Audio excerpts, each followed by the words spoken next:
Halo guys, berjumpa lagi dengan saya di Seperti Apa. Jadi, beberapa hari ini viral video-video pembunuhan bocah yang dimutilasi hidup-hidup. Dari artikel yang saya baca dan video yang saya tonton, sebenarnya itu bukan bocah melainkan wanita berusia sekitar 23 tahun asal Brazil yang dimutilasi dalam keadaan hidup-hidup secara berlahan-lahan. Seperti apa sih permasalahannya sampai terjadi kasus seperti ini? Daripada penasaran lagi, langsung kita simak saja videonya.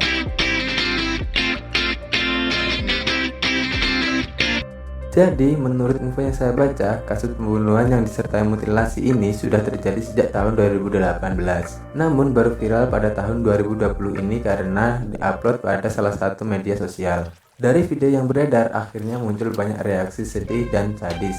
Dan banyak pula yang salah menganggap tentang jenis kelamin dan umur korban dalam video pembunuhan tersebut. Jadi berita ini masih simpang siur mengenai umur dan jenis kelamin korban. Dan ternyata kasus ini terjadi karena persaingan jual beli narkoba yang terjadi pada salah satu daerah di Brazil, tepatnya di Barra do Caira, antara Fabi Guardian do Estado dengan Nara Alina Mota de Lima dan kedua temannya yang ada dalam video tersebut. Faksi-faksi ini katanya sudah punya daerah kekuasaan masing-masing dan tidak boleh ada faksi lain yang sembarangan menjual atau bertransaksi narkoba di daerah kekuasaan faksi lain. Jika ketahuan, urusannya bisa seperti yang di video tersebut. Nah, si Nara Alina Mota de Lima ini katanya dulu tinggal dan jadi anggota dari faksi lain yang kemudian pindah tempat tinggal dan melakukan transaksi di wilayah kekuasaan faksi lain yang disebut GDE. Lantas, apa yang dilakukan Nara diketahui oleh salah satu anggota faksi GDE dan memberitahu kepada pimpinannya yang saat itu pemimpin faksi tersebut sedang menjalani hukuman penjara karena kasus narkoba. Namun, ia masih bisa mengontrol anggotanya dari balik penjara. Perintah menculik dan membunuh Nara pun segera dilaksanakan oleh anak buahnya pada malam ini dengan menggunakan mobil. Kemudian kelompok ini mendatangi tempat tinggal Nara, dan pada saat itu ternyata Nara sedang tidak sendirian, melainkan sedang bersama kedua temannya, yaitu niatnya hanya menangkap dan membunuh Nara. Namun karena kedua teman Nara juga ada di situ yang memungkinkan bisa melaporkan ke polisi, akhirnya mereka bertiga dibawa sekaligus ke sebuah hutan bakau Sungai Caira. Di hutan bakau inilah ketiga perempuan itu dihabisi, dan salah satunya dengan cara ditembak di kepala dan meninggal seketika, yaitu Darcia Anselmo de Alencar. Sedangkan Nara dan Ingrid dimutilasi hidup-hidup secara perlahan seperti di video yang beredar.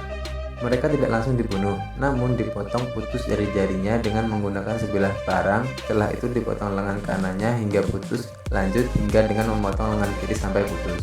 Kaki kanan dan kaki kiri pun dipotong hingga putus dalam keadaan hidup dan sadar. Mereka meronta karena ditebas berulang kali secara sadis dan mengerikan. Dan yang terakhir, leher mereka dipenggal, itu pun korban masih terlihat bergerak. Kemudian setelah mereka selesai mengeksekusi, bagian-bagian tubuh dari ketiga korban ini dibuang secara terpisah, sehingga kepolisian kesulitan dan membutuhkan waktu cukup lama untuk mengumpulkan semua bagian tubuh dari ketiga wanita ini. Dan untuk menyatukan bagian tubuh ketiga wanita ini harus dengan melakukan tes DNA karena bagian masing-masing tidak dapat dikenali lagi. Terbongkarnya kasus kejahatan ini berawal dari video yang disebarkan melalui media sosial secara beruntun hingga sampai ke tangan pihak keluarga ketiga korban, yang kemudian melaporkan kejadian ini ke kepolisian setempat dan kemudian diinvestigasi. Ini 3 foto dari ke-6 pelaku. Hasil investigasi tersebut akhirnya membuahkan hasil dengan tertangkapnya 4 orang yang terjadi tersangka dalam pembunuhan tersebut. Kemudian kasus ini dikembangkan oleh kepolisian setempat dan akhirnya semua pelaku yang berjumlah 6 orang ditangkap dan diadili dengan masa hukuman penjara rata-rata di atas 70 tahun penjara. Dan sepertinya untuk video kali ini cukup sampai di sini dulu ya guys. Terima kasih, sampai ketemu di video selanjutnya. Jika suka dengan video yang tadi, jangan lupa subscribe dan aktifkan loncengnya ya. Terima kasih.